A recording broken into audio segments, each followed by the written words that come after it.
예수 그리스도 제19장 예수께서 비유로 여러 가지를 말씀하심.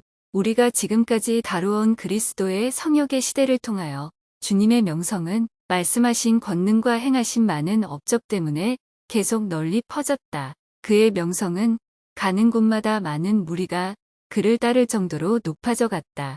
때때로 사람들이 너무나 많이 몰려들기 때문에 그의 행동이 부자유스러울 때도 있었다. 어떤 사람은 그의 새로운 교리를 듣기 위하여, 또 다른 사람들은 신체적인 질환과 기타 병으로부터 고침을 받고자 그의 발 아래 엎드려 간구하기 위하여 모여들었다. 더구나 거기에 모인 많은 자들은 그를 만지기만 해도, 심지어 그의 겉옷만 만져도 병고침을 받을 수 있겠다는 신앙을 가지고 있었다. 사람들의 열성 때문에 예수는 군중에 에워싸여 밀리기도 했다. 그래서 때때로 효과적인 설교를 한다는 것이 어려울 적도 있었다. 그가 갈릴리의 바다나 호수 부근에 머물러 계셨을 때 가르치시기 위한 넓은 장소로 해안을 택하셨다. 거기로 사방에서 많은 무리들이 그의 말씀을 듣기 위하여 모여들었다. 그의 요청에 따라 제자들은 작은 배를 해안에 미리 대기시켜 두었다.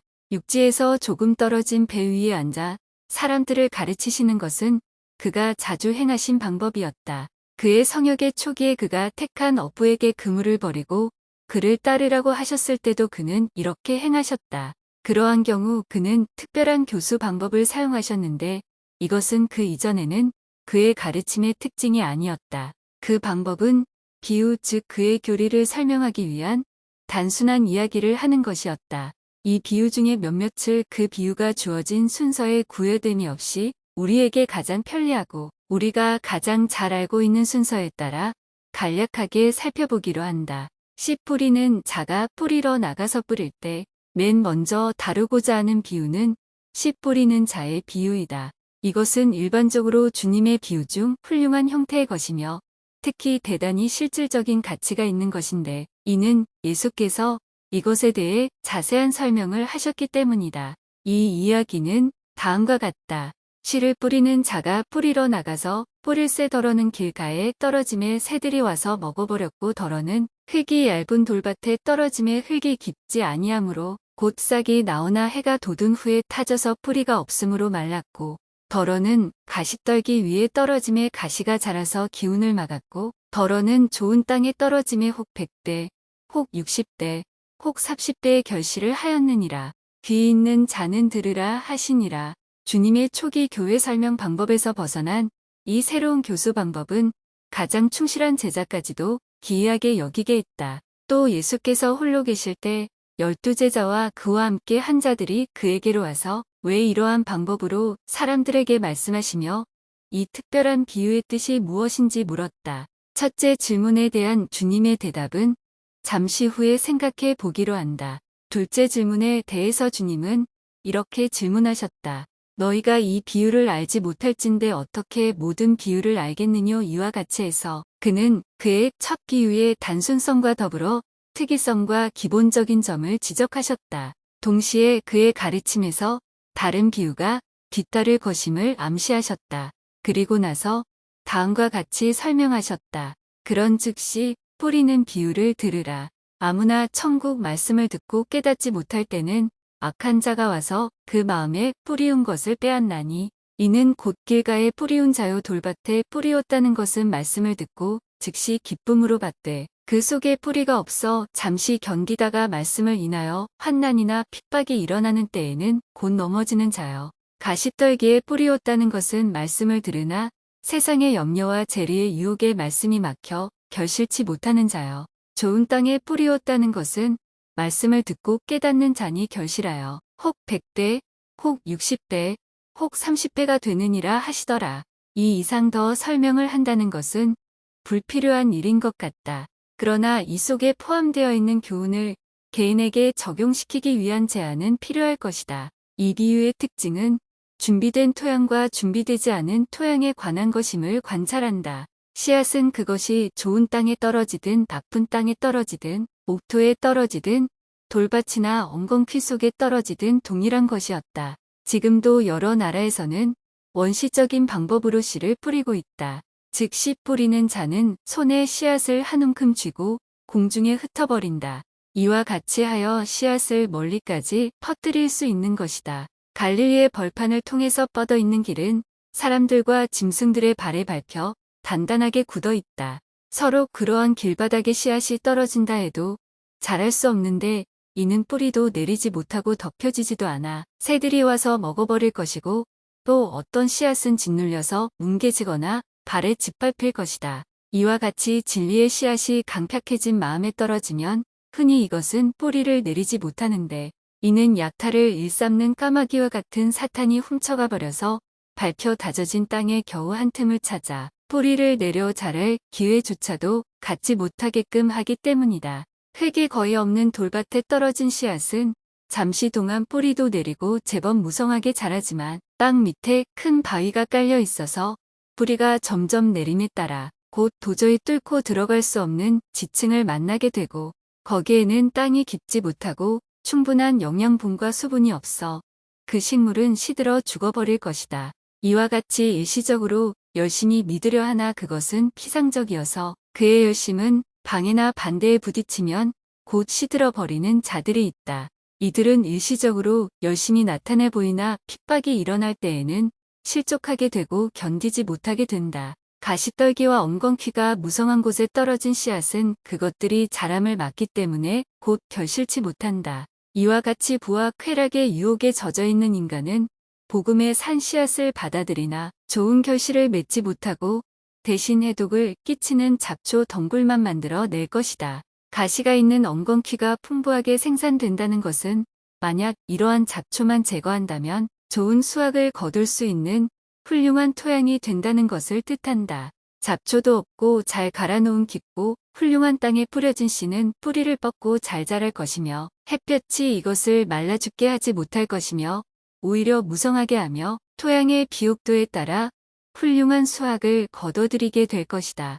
어떤 밭에서는 뿌린 씨앗의 30배, 다른 밭에서는 60배, 심지어 100배의 수확을 얻을 것이다. 정경에 따를지라도 또는 이 부분에 대한 수사학적 구성이나 논리적인 배열의 표준에 따라 판단하더라도 이 비유는 모든 비유 중 으뜸되는 것이다. 이 비유는 일반적으로 씨 뿌리는 자의 비유로 알려져 있지만 4가지 토양의 비유로서도 알려져 있다. 이 비유에서 가장 우리의 주의를 끄는 것은 씨가 뿌려진 땅이다. 좋은 땅은 부드러운 마음을 상징하고 가시가 가득 찬 땅은 강팍한 마음을 상징한다. 비옥도에 따라 주어진 토양의 등급을 관찰한다. 1. 사람과 차량의 통행이 많은 큰 길, 작은 길. 이러한 길에는 기적과 같은 특별히 우연한 경우를 제외하고는 어떠한 씨앗도 뿌리를 내려 자랄 수 없음. 2. 뚫고 들어갈 수 없는 바위층에 덮인 얇은 토양층. 여기에는 씨가 싹은 트나 결코 자라지 못함. 3. 잡초가 방해하는 땅. 엉겅퀴나 가시덤불이 없으면 많은 수확을 거둘 수 있는 땅. 4. 비옥한 땅. 그러나 훌륭한 땅이라고 분류된 토양일지라도 생산성의 정도에 따라 차이가 있다. 어떤 땅은 30배, 60배, 심지어 100배의 수확까지도 거둘 수 있는 계층으로 구분된다. 어떤 성경 주석가는 이 훌륭한 비유에서 개인 생활의 결정적인 숙명론의 근거를 발견할 수 있다고 공언했다. 그래서 그들은 단단한 길 또는 기렵 땅, 돌밭, 가시떨기가 무성한 땅에 비교될 수 있는 인간의 영적 상태는 속절없고 구제할 수 없을 만큼 나쁘다고 규정했으며 반면에 훌륭한 땅에 비유되는 영혼은 타락으로부터 안전하며 필연적으로 훌륭한 열매를 생산해낼 수 있다고 했다. 이 비유는 스케치에 불과하며 완성된 그림이 아니라는 점을 잊어서는 안 된다. 비유적인 가르침에서 표현되고 암시된 직유는 설명적인 이야기의 한계를 넘어 논리적이며 조리 있는 것이 될 수 없다. 우리가 살펴보고 있는 비유에서 예수께서는 인간들 가운데 존재하고 있는 영적인 수용성의 여러 가지 등급을 묘사하셨으며 분류된 등급에 대해 간결하게 묘사하셨다. 그는 길가의 단단한 땅은 갈고 설해질에서 비옥하게 하여 생산적인 땅으로 만들 수 없다고 말씀하시지 않았으며 식물의 생장에 방해가 되는 돌은 부수고 제거하고 비옥한 흙을 더하여 훌륭한 땅으로 만들 수 없다고 하시지 아니했고 가시덩굴은 결코 뽑아낼 수 없으며 훌륭한 식물을 생산해낼 땅으로 변경할 수 없다고 하시지도 아니했다. 비유는 그 비유의 정신에 알맞게 연구되어야 하며 억지 추론이나 확대는 부당한 것이다. 심한 은유나 두드러진 직유 또는 과도한 비유적 표현 등은 적절하게 적용될 때 도움이 된다. 만일 그것이 의도했던 범위를 벗어나게 되면 그와 같은 최상의 것도 의미가 없을 뿐만 아니라 불합리하게 되고 만다. 밀과 가라지. 이 비유는 씨앗과 씨 뿌리는 것을 다룬 점으로 보아 앞의 비유와 밀접한 관련이 있으며 처음 비유와 마찬가지로 주님이 해석을 하신 비유이다. 이 비유는 다음과 같다. 천국은 좋은 씨를 제 밭에 뿌린 사람과 같으니 사람들이 잘 때에 그 원수가 와서 곡식 가운데 가라지를 덧뿌리고 갔더니 싹이 나고 결실할 때에 가리지도 보이거늘 집주인의 종들이 와서 말하되 주요 밭에 좋은 씨를 심지 아니하였나이까. 그러면 가라지가 어디서 생겼나이까. 주인이 가로되 원수가 이렇게 하였구나. 종들이 말하되 그러면 우리가 가서 이것을 뽑기를 원하시나이까. 주인이 가로되 두어라. 가라지를 뽑다가 곡식까지 뽑을까 염려하노라. 둘 다 추수 때까지 함께 자라게 두어라. 추수 때에 내가 추수꾼들에게 말하기를 가라지는 먼저 거두어 불사르게 단으로 묶고 곡식은 모아 내 곡간에 넣으라 하리라. 예수께서 유숙하실 집으로 들어가실 때 제자들이 나와 그에게 밭의 가라지의 비유를 우리에게 설명하여 주소서라고 말했다. 대답하여 가라사대 좋은 씨를 뿌리는 이는 인자요 밭은 세상이요 좋은 씨는 천국의 아들들이요 가라지는 악한 자의 아들들이요. 가라지를 심은 원수는 마귀요 추수 때는 세상 끝이요. 추수꾼은 천사들이니 그런즉 가라지를 거두어 불에 사르는 것 같이 세상 끝에도 그러하리라. 인자가 그 천사들을 보내리니 저희가 그 나라에서 모든 넘어지게 하는 것과 또 불법을 행하는 자들을 거두어내어 풀무불에 던져 넣으리니 거기서 울며 이를 감이 있으리라. 그때 의인들은 자기 아버지 나라에서 해와 같이 빛나리라. 귀 있는 자는 들으라. 주님의 해석에 따르면 씨 뿌리는 이는 인자이신 주님 자신이며 밀과 가리지가 함께 자라는 상태는 세상 끝이 올 때까지 계속될 것이고 그를 따라 성역을 수행하도록 성임된 자들도 역시 씨 뿌리는 자라 일컬을 수 있다. 이 비유에서 말한 씨는 앞의 비유에서처럼 복음을 뜻하지 않고 인간의 자녀들을 뜻한다. 좋은 씨는 마음이 정직한 자, 즉 의로운 마음을 지닌 왕국의 자녀를 뜻하며 가라지는 악에 빠져있는 자들 즉 사악한 자의 자녀를 뜻한다. 그들의 주인의 이익을 열심히 추구한 나머지 종들이 억지로 가라지를 뽑기를 원했으나 제지당하였는데 이는 그들의 의도는 좋지만 자칫 잘못하면 밀을 해칠 우려가 있었기 때문이다. 즉 성장의 초기 단계에는 밀과 가라지를 구별하기가 그리 쉬운 일이 아니며 또한 뿌리가 한데 뒤얽혀서 가라지를 뽑으려다가 귀중한 곡식을 해칠 염려가 있었기 때문이다.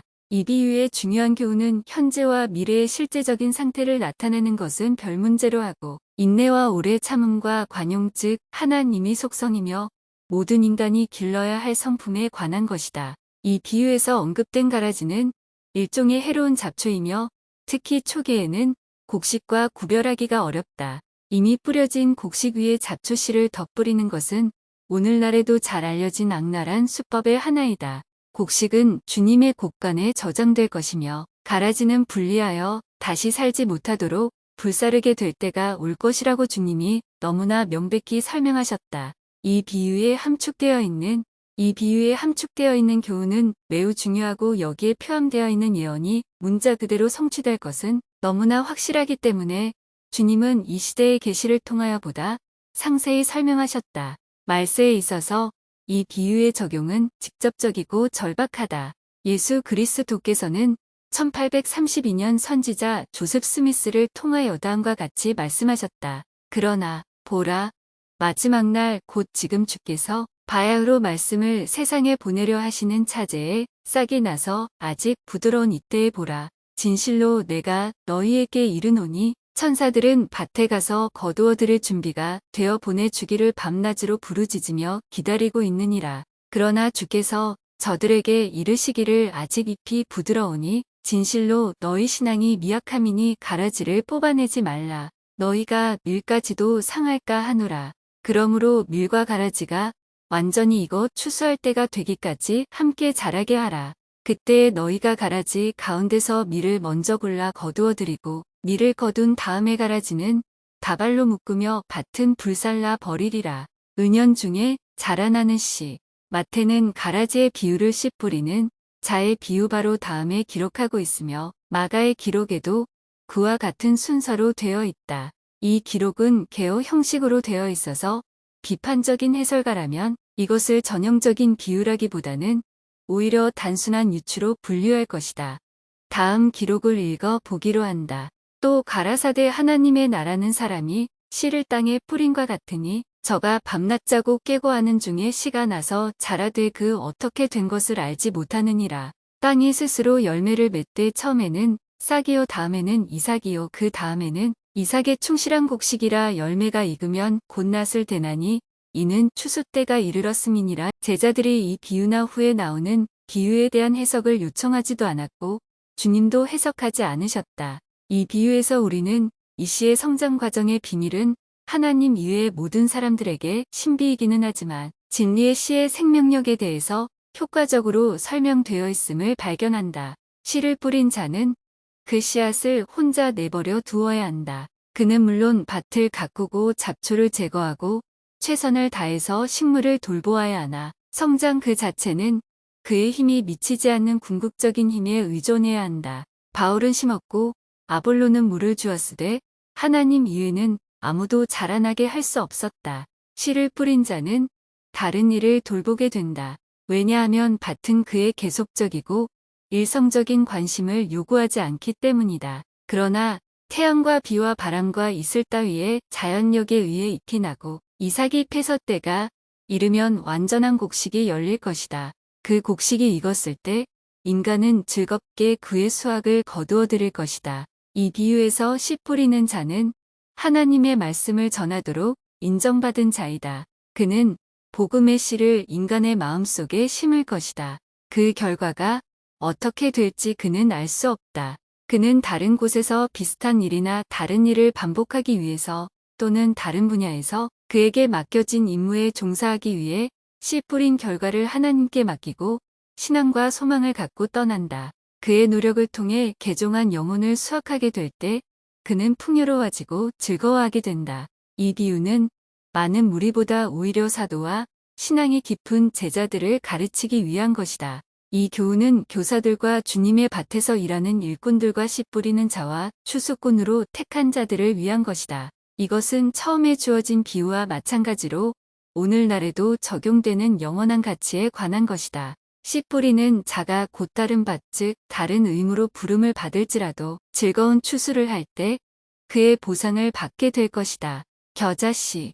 또 비유를 베풀어 가라사대 천국은 마치 사람이 자기 밭에 갖다 심은 겨자씨 한 알 같으니 이는 모든 씨보다 작은 것이로되 자란 후에는 나물보다 커서 나무가 되매 공중에 새들이 와서 그 가지에 깃들이느니라. 많은 무리에게 말씀하신 이 짧은 비유는 관련된 사건의 단순성과 철저한 비유대인적인 적용 때문에 많은 생각을 하게 하는 것이다.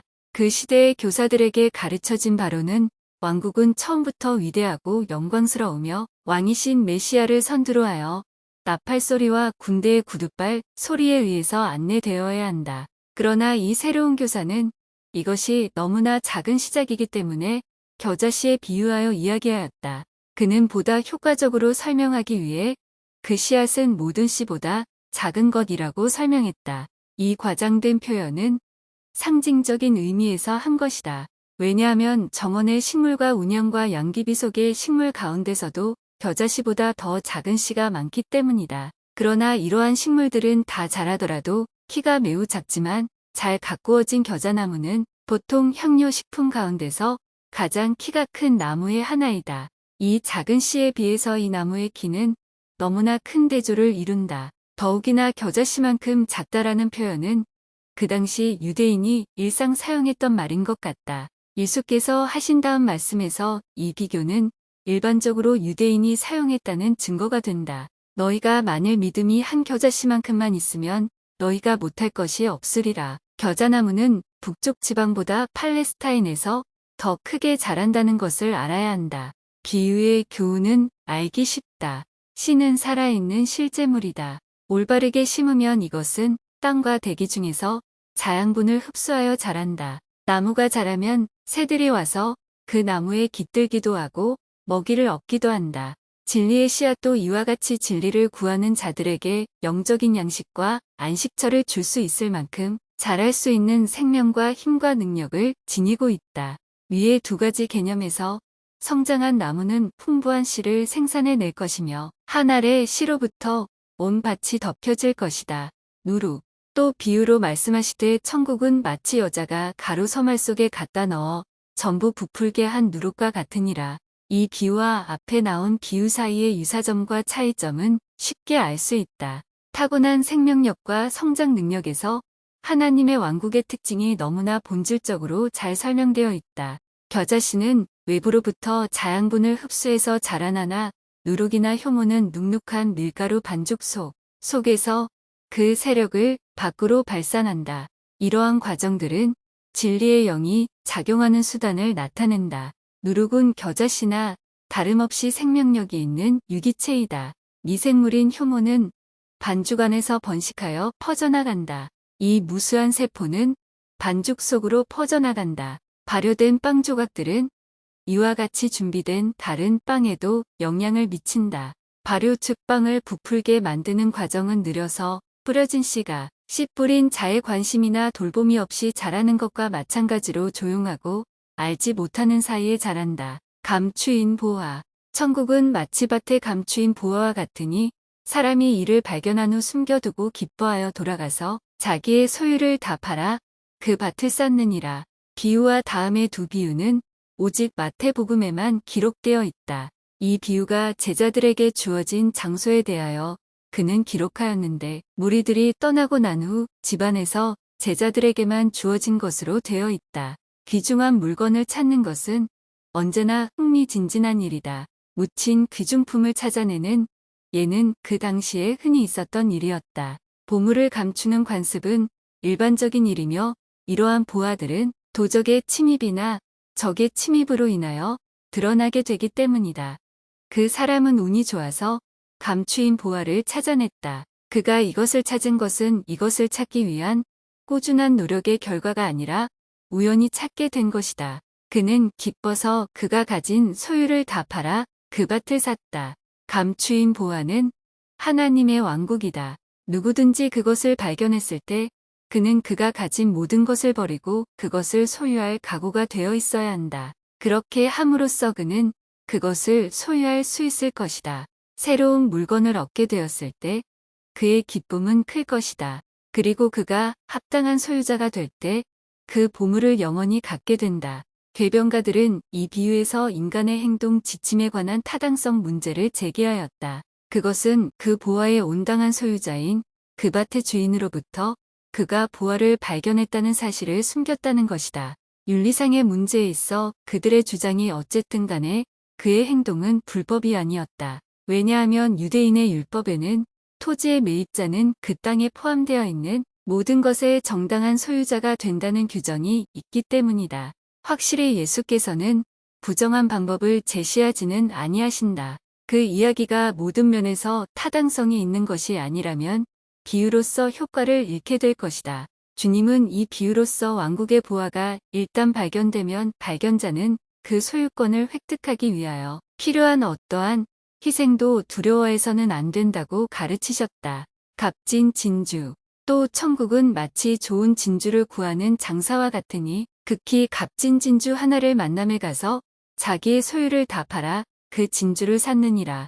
진주는 보석 가운데 언제나 값비싼 것으로 여겨져 왔다. 그리스도의 시대 훨씬 이전에도 보석 상인들은 가장 크고 가장 값비싼 보석을 구하려고 열심히 노력했다.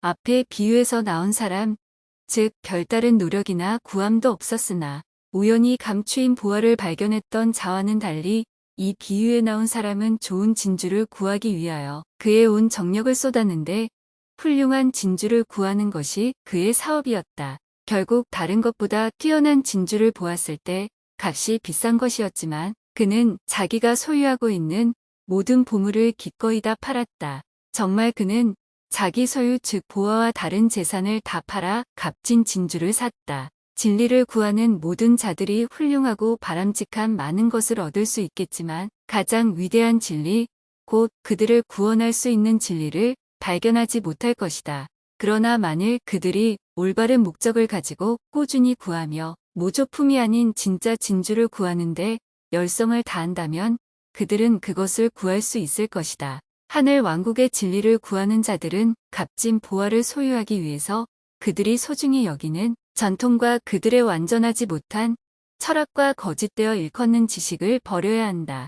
감추인 보화의 비유에서와 마찬가지로 이 비유에서도 그의 모든 것을 팔아서 그것을 소유할 수 있었다는 점에 주의해야 한다. 아무도 그의 충성의 일부만을 바침으로써 왕국의 시민이 될 수는 없다. 그는 왕국에 적합하지 않는 모든 것을 버려야 한다. 그렇지 않다면 그는 결코 왕국의 백성이 될 수 없을 것이다. 만일 기꺼이 그가 가진 모든 것을 희생한다면 그는 충분히 갖고 있음을 알게 될 것이다. 숨은 보화나 진주의 값진 것 모두를 요구한다. 그의 모든 것을 바치기만 하면 되므로 아무리 가난한 자라 할지라도 그것을 영원한 소유로 삼을 수 있다. 복음의 그물. 또 천국은 마치 바다에 치고 각종 물고기를 모는 그물과 같으니 그물에 가득함의 물가로 끌어내고 앉아서 좋은 것은 그릇에 담고 못된 것은 내어 버리느니라. 세상 끝에도 이러하리라. 천사들이 와서 의인 중에서 악인을 갈라내어 풀무불에 던져 넣으리니 거기서 울며 이를 갈게 있으리라. 세상에는 여러 종류의 사람들, 즉 선한 사람, 나쁜 사람, 각 민족과 인종들이 살고 있으며 이들은 왕국의 복음의 영향을 받고 있다. 사람을 낚는 어부는 그 물질에 익숙하고 적극적이고 그것에 관한 광범위한 지식을 갖고 있다. 고기를 분류하는 일은 어부들이 그물을 해안으로 끌어올린 후에 이루어진다. 어부들은 나쁜 물고기는 버리고 좋은 물고기는 그릇에 담는다. 이와 같이 인자의 명령을 받고 있는 천사들이 의로운 자와 악한 자를 가려내어 의로운 자는 영원한 생명으로 악한 자는 멸망으로 인도할 것이다. 이 비유를 주님의 의도에 어긋나게 적용시키려고 애쓰는 자들은 이 비유에 대해 다음과 같은 비판을 했다. 그 물고기가 좋은 것이든 나쁜 것이든 그 물고기는 모두 죽었다. 그러나 좋는 것은 죽어서 쓸모있게 되었으며 나쁜 것은 전혀 쓸모없는 쓰레기가 되었다. 모든 사람이 죽을지라도 그들이 모두 똑같이 죽는 것은 아니다. 어떤 사람들은 무덤에 머물러 있다가 의로운 자의 부활로 나올 것이요. 다른 사람들은 슬픔과 불안의 상태에 머물면서 악한 자의 부활을 애타게 기다릴 것이다. 이 비유와 가라지의 비유의 유사점은 의로운 자와 악한 자의 구별과 저주를 받기에 합당한 자들의 무서운 운명을 강조한 것이다. 또한 이 두 비유에서는 세상의 끝날 즉 복천년 다음에 이 지상의 모든 존재들이 부활하고 구속자의 사업이 끝나는 날로 알고 있는 그날까지 심판은 연기될 것이라고 말하고 있다. 마태복음 13장에 기록된 비유 중 마지막 비유를 말씀하신 후 예수께서는 제자들에게 다음과 같이 질문하셨다. 이 모든 것을 깨달았느냐? 그들은 이 질문에 그러하오이다 라고 대답했다. 그는 제자들에게 그들은 잘 교육받은 교사들과 같이 마치 세상을 교화시키기 위해 새 것과 옛 것을 그 곳간에서 내어오는 집주인과 같다고 가르치셨다. 그리스도께서 비유를 사용하신 목적. 앞에서 언급한 바와 같이 12제자와 다른 제자들은 주님이 비유로서 가르치시는 것을 보고 놀라움을 금치 못했다. 그 비유를 말씀하신 때에 앞서 그의 교리는 산상수훈에서 가르치신 증거로서 명백히 알려져 있었다. 예수에 대한 반대가 커졌을 때, 즉 서기관들과 바리새인들과 랍비들이 그의 행동과 그의 사업을 면밀하게 살피며 그의 말로 인하여 그를 실족시키려고 했을 때 비유를 도입하였다는 사실을 주목해 볼 필요가 있다. 그 당시 유대인 교사들 간에는 흔히 비유를 사용하였다.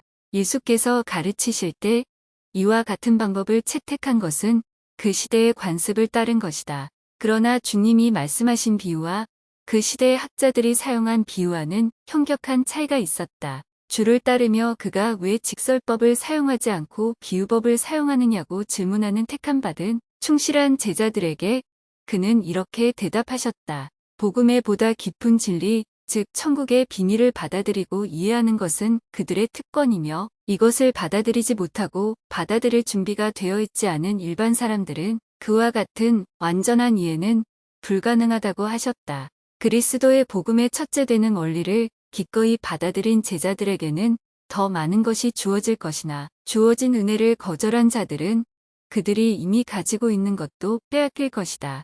예수께서는 이같이 말씀하셨다. 그러므로 내가 저희에게 비유로 말하기는 저희가 보아도 보지 못하며 들어도 듣지 못하며 깨닫지 못함이라. 그 당시 유대인 가운데 있었던 영적 암흑 상태를 그는 고대 선지자 이사야가 그의 백성들에게 눈과 귀가 있어 보고 듣기는 하지만 알지 못한다고 하신 말씀을 인용하여 말씀하셨다. 그 당시에 그러한 상태에서 비유라는 교육 방법을 채택하신 사실에서 주님의 자비하심을 분명히 알 수 있다. 만일 그가 언제나 해석할 필요가 없는 명백한 방법으로 가르치셨다면 그의 말씀을 듣는 자들 가운데 많은 자들이 신앙이 너무나 약하고 전통과 죄로 인하여 생긴 편견의 사슬을 끊을 마음에 무장이 되어 있지 않아 또 구원의 말씀을 받아들이고 복종할 수 없기 때문에 정죄받게 될 것이다. 복음의 기본 사항을 이해하지 못하는 자에게는 그들에게 요구되는 자비가 주어질 것이며 그들이 그 진리를 충분히 이해하고도 그것을 거절하면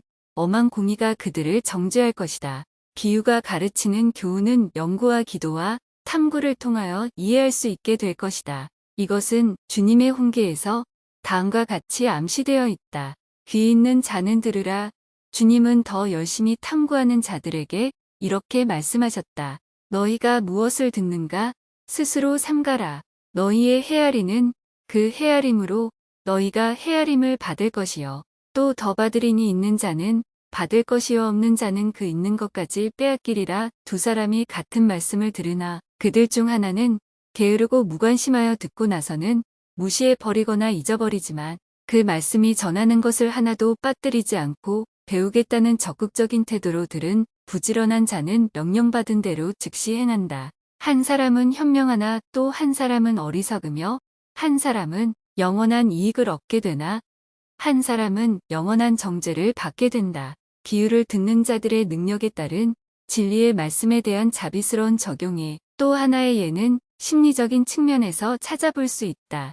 즉 단순한 이야기에 지나지 않지만 감명적인 사건은 이 단순한 이야기 자체가 의미하는 그 이상의 것을 이해할 수 없는 마음속에서도 당분간 살아남을 것이다. 씨 뿌리는 자와 4가지 종류의 땅과 밤에 원수가 와서 뿌려놓은 가라지와 씨 뿌린 자가 잠시 잊어버렸지만 자라난 씨앗에 관한 비유를 들은 많은 농부들은 자신들의 일상적인 일 가운데서 그 비유들을 생각하게 될 것이며 정원사는 그가 나무를 심을 때나 나뭇가지에 새가 깃드는 무성한 나무를 바라볼 때마다 겨자씨의 비유를 생각하게 될 것이며 가정주부들은 밀가루를 반죽하여 빵을 구울 때마다 누룩의 비유에 새로운 감명을 받게 될 것이며 그물을 던지는 어부는 나쁜 물고기와 좋은 물고기를 다시 생각해 보게 될 것이며 그가 잡은 불고기를 분류하는 것과 다가올 심판을 비교해 보게 될 것이다. 세월이 흘러 고통을 포함한 수많은 경험을 한 후 비로소 그들은 보다 깊게 생각하게 될 것이다. 그때 그들은 단순한 비유의 꼬투리 속에서 복음 진리의 산알곡을 발견하게 될 것이다. 일반적인 비유. 비유의 중요한 특징은 어떤 사실이나 원리를 설명하기 위해 평범하고 잘 알려진 일을 이용하여 간접적으로 표현하는 것이다. 비유란 필수적으로 가공적인 사건에 기초를 둔 것이라는 일반적인 생각은 그릇된 것이다. 왜냐하면 비유의 이야기와 상황은 단순하고 평범한 것일수록 진실되기 때문이다. 우리가 이제까지 공부한 비유에는 허구가 없었다. 비유의 이야기는 생활 그대로이며 주어진 상황들은 경험에 근거를 둔 것들이다. 비유의 기초가 되고 있는 이야기와 상황은 실제적인 이야기나 가공적인 것일 수도 있다. 가공적인 이야기의 경우라면 그것에는 일관성이 있어야 하며 있을 수 있는 일이어야 한다. 그것에는 이상한 이야기나 기적적인 요소가 없어야 한다. 이러한 점에서 비유는 우화와는 다르다. 우화는 상상적이고 과장적이고 사실과는 거리가 먼 것들이다. 더욱이 의도하는 바도 비유와 우화는 서로 다르다. 비유는 위대한 영적 진리를 전하고자 하는 것이나 소위 우화의 교훈은 기껏해야 세속적인 성공이나 개인적인 이익에 있다. 나무나 동물이나 무생물이 서로 이야기를 나누거나 사람과 함께 이야기를 나누거나 사람과 함께 이야기를 하는 것은 전적으로 공상적인 것이다. 이러한 것을 우화 또는 교훈담이라고 부른다. 이 우화는 결과적으로 선 또는 악을 묘사한다. 비유에 비해서 이러한 것들은 유사성이 아니라 대조를 보인다. 우화의 명백한 목적은 교훈보다는 즐기는 것에 있다. 씨 뿌리는 자와 가라지의 경우에서와 같이 비유는 이야기로 되어 있으며 겨자씨와 누룩의 비유에서는 단순히 단편적인 사건으로 되어 있다. 풍류는 이야기의 길이가 길다는 점과 상세한 이야기가 기록되어 있으며 이야기와 가르치고자 하는 교훈이 밀접하게 혼합되어 있다는 점에서 비유와는 다르다. 비유에서는 이러한 것들이 명백하게 분리되어 있다. 신화는 때때로 역사적인 사실에 근거를 둔 것도 있지만 가공적인 이야기며 아무런 영적인 가치를 찾아볼 수 없다. 잠언은 비교함으로써 명백한 진리나 암시를 주는 금원 형태의 짧은 교훈적인 말이다. 잠언과 비유는 밀접한 관계가 있으며 경전에서 이 두 용어가 서로 교체되어 사용된 경우도 있다. 구약 성서에는 두 개의 비유와 소수의 우화와 비유담과 수많은 잠언이 포함되어 있다. 마지막에 열거한 잠언에 관해서 우리는 잠언서라는 책을 가지고 있다. 선지자 나단이 가난한 자의 암양의 비유로서 다윗 왕을 질책했다. 그 비유는 너무나 효과적이었다. 다윗 왕이 그 부자를 벌하라고 명했을 때 나단이 당신이 그 사람이라는 결정적인 말로 비유를 그에게 적용하자 그는 슬픔과 통회에 사로잡혔다. 이야기에서 울타리를 만들고 잘 가꾼 포도나무에서 쓸모없는 들포도가 맺혔다는 포도원의 비유는 이사야가 죄에 빠져있는 이스라엘 민족을 일깨워 의로운 생활을 하게 하려는 그의 의도를 나타내기 위해서 사용한 것이다. 교사 중의 교사인 예수께서 말씀하신 신약의 비유는 어떠한 작품에서도 찾아볼 수 없을 만큼 아름답고 간결하며 효과적이다.